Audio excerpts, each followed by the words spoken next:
This is a 1980 John Deere 400.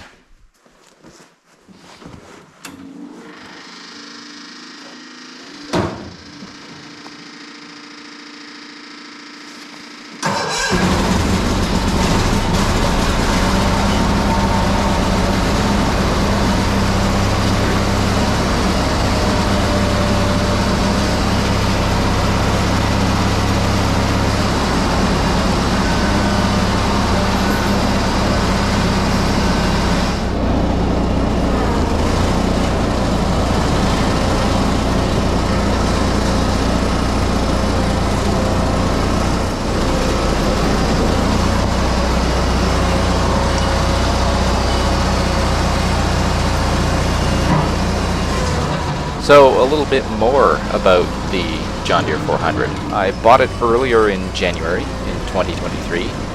It came with just the 35A mechanical tiller and the flotation style ag tires, which were a factory option.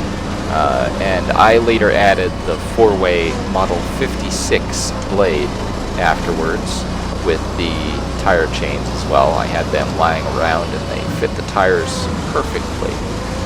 So yeah, this whole thing kind of fell in my lap, and since I fixed it, it had 1,035 hours when I got it, and I put another 2 hours on it doing exactly this, just plowing the driveway and kind of farting around with it. The 400 was introduced in 1975, and it was in production until 1983.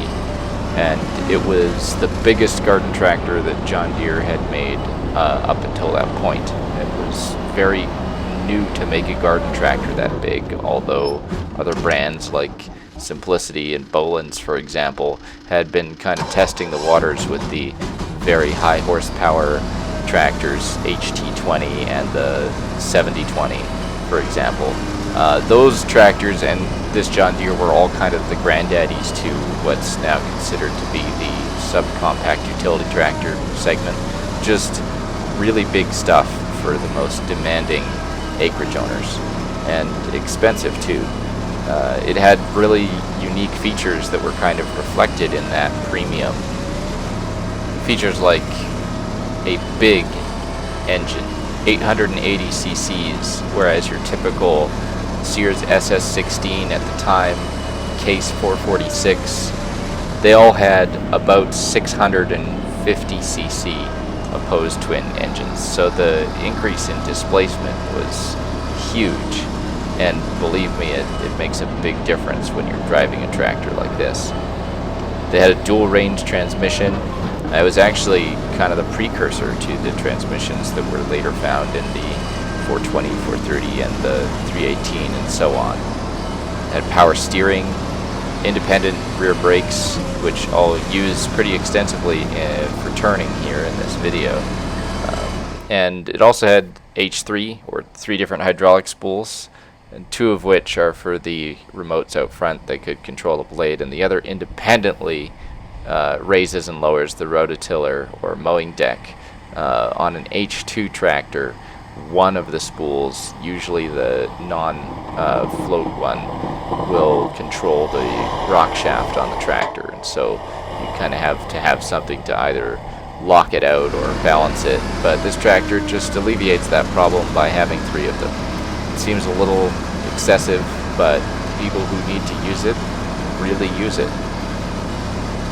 These are features that on modern garden tractors we either take them for granted on the smaller ones that now have power steering and hydraulic lift and stuff like that, or we just don't see them on the newer tractors because they are so overkill for anything that isn't a real top of the line. When I got this tractor, it needed some work. It was a project, and I had to start with the fuel system to actually get the thing running. That's usually the first priority. I had to clean the carburetor. It was real gunked up. I replaced the fuel line completely, all of it, and the filter. And I also had to repair the fuel tank spigot, that is to say the metal part that threads into the fuel tank that the fuel line then attaches to. And unlike on later 300 series tractors, pretty much every tractor I've seen since with a fuel tank under the seat, the fuel line will be coming out the top of it, and there'll be a pickup line in the tank, and that way it's a little less leak prone. There's a little less of a consequence if it does develop a leak. In that case, usually if you fill the tank all the way to the top, then it'll start leaking out. But in a situation like this, the spigot is actually threaded into the lowest point on the fuel tank, on the very bottom of the tank. So when that spigot was leaking, it was a big problem. The whole fuel would just leak out, and there was nothing I could really do about it. So that was a priority fix. And thankfully, even though the threads were actually plastic and they were built into the fuel tank, I was able to make a good seal between those plastic threads that were borderline stripped and the metal spigot with just a bunch of fuel resistant thread sealant, Permatex stuff, as well as making a washer out of gasket material for the bottom of the spigot that I threaded up against the tank as tightly as I dared, and that's managed to stop the fuel from leaking, which I'm very thankful for. So that problem was solved. Then I had to start with some leaks in the hydraulic system. The first leak that I tackled, I kind of went front to back with the tractor, was the quick couplers on the front. They still had the caps on them. It looked like they had barely ever been used, and so they were clean inside, except the O-rings had perished. And so I replaced all 4 of the O-rings in the front couplers. You can do that with black Viton 90A durometer number 113 O-rings. Just order a cheap set or order them from John Deere. They're usually quite cheap. The downside is that repair didn't fix the hydraulic coupler leaks. 2 of them are still leaking, and from what I've heard, if the O-rings don't fix it, they just need to be outright replaced, and the leak doesn't seem to be slowing down. So I'll have to do that. That's the last little thing that I'm troubleshooting. I then had to tighten the 2 fittings on the front power steering cylinder. They luckily were just loose. I tightened them, snugged them up. They haven't leaked since, so that was easy. The hardest repair was definitely the rear rock shaft cylinder, which needed to be replaced. The rock shaft cylinder is sandwiched between the transmission and the frame of the tractor. It lifts the 3-point hitch and mowing deck, and it's attached directly to the top rock shaft of the 3-point hitch, hence the name. And it's just really difficult to get to. You have to remove the 3-point hitch. Unlike the rock shaft design on later 300 and 400 series tractors, this rock shaft design you actually have to, it's kind of like angle fit into the tractor. It's very difficult to get it out of the frame because it's designed to be slightly wider than the frame itself. And so I struggled with that for quite a bit. There was just barely any clearance to get anything done. I think the rock shaft cylinder replacement took 3 hours. The good news was that it wasn't expensive, because the rock shaft cylinder, even though it was originally a different part number, it has been substituted for the same part number as all 318s and later 300 series, and as well as the 420 and 430. And so I was able to pick up one of those cylinders very cheap in working condition and just do the repair. With the money that I spent repairing the tractor, it was only a couple $100, and that's good enough for me. It's very nice when the repairs are straightforward enough as well as cost effective. I should mention part of those repairs was just general maintenance as well, such as oil changes in the engine and transmission, filter changes, and that was all easy enough. There are some repairs that I still have to do. For example, I want to fix the lights fully. Right now I've only got working headlights, and they're dim as all can be because they're 1156 bulbs and the lens is 40 years old. So that'll just be a matter of replacing those with LEDs. Tail lights were working when I got the tractor, but the wiring under there was so fragile that taking off the fender deck and putting it back on repeatedly disrupted something. So they're no longer working. I think I'm just going to mostly make a new tail light wiring harness. It had been hacked up to some degree in order to install a work lamp, which you will have seen on the fender of the tractor. I'm going to actually keep that work lamp just for posterity in position.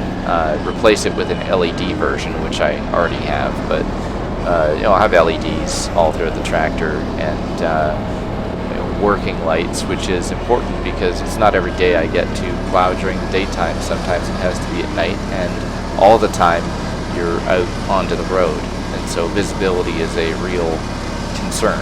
It's good to have working lights that way. I've got to find some guards for the rototiller. Some of the keen-eyed viewers might have been able to spot the exposed chain case cover, and the drive shaft is actually supposed to have a guard on it as well. I really hate when people take those off and just misplace them. Same with the grill. It was just taken off and misplaced on this tractor. I had to buy another one. But that is what it is. Hopefully I'll find someone who's willing to ship me some for cheap off of a parts tiller or whatever, because I sure can't afford the price is brand new. John Deere wants to charge me $500 for just the chain cover, and that's not something I could stomach. And sadly, those things aren't easily made on their own either, because they're just stamped. So that's something I've kind of earmarked for the future. I don't know if this tractor has a belly screen like the later ones did, but I need to maybe make a belly screen if need be. It might not be urgent. I can probably just manage. It's 8 bolts to take the side panels and engine tins off and clean the cooling fins on the heads. But that's something anyway. The PTO belts are shot, so if I want to run the rototiller with any degree of reliability, I've got to replace those too. That hopefully isn't a big deal.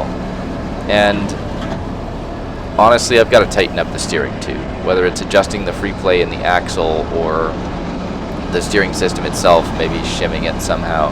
I've got to figure out how it works and tighten it, because there's a fair degree of play in the steering wheel, and I have to really wrestle, and the turning radius isn't great. Maybe that's all I get out of a tractor like this, but if I can make it better, I'd like to. I'm really feeling that lack of maneuverability from the steering system, because when it comes to newer John Deere tractors like the 420, 430, even the 318s, 322s, they were so much snappier and tighter, and the turning radiuses were so much better that I'm really feeling that difference. So that kind of is informing my opinion about this tractor as I drive it. It's a ton of fun. It's amazing that I can literally just like fast idle my way around, and the tractor goes fast enough, and it has enough torque to just do all of the snow plowing at a very low RPM. And it just barely, like these older engines, the flatheads might not be fuel efficient at higher RPMs, but they are at lower RPMs like this. You could really go a long time. And I've barely filled it up with gas. I already got 2 hours out of it. Probably on, I'd say less than 5 liters of gas. I've got 2 hours on this tractor, so not bad. I think at first I thought I'd get a mowing deck for it, but given that I have many other tractors that are more maneuverable, more fuel efficient, more refined and ergonomical, I just don't think I'd enjoy mowing with this one enough to have it be worth it. So I think the plan is just to stick with the blade and the rototiller for now, and have fun with it. And when I eventually get my hands on a 420 or a 430, I'll move along and sell this thing for whatever it ends up being worth.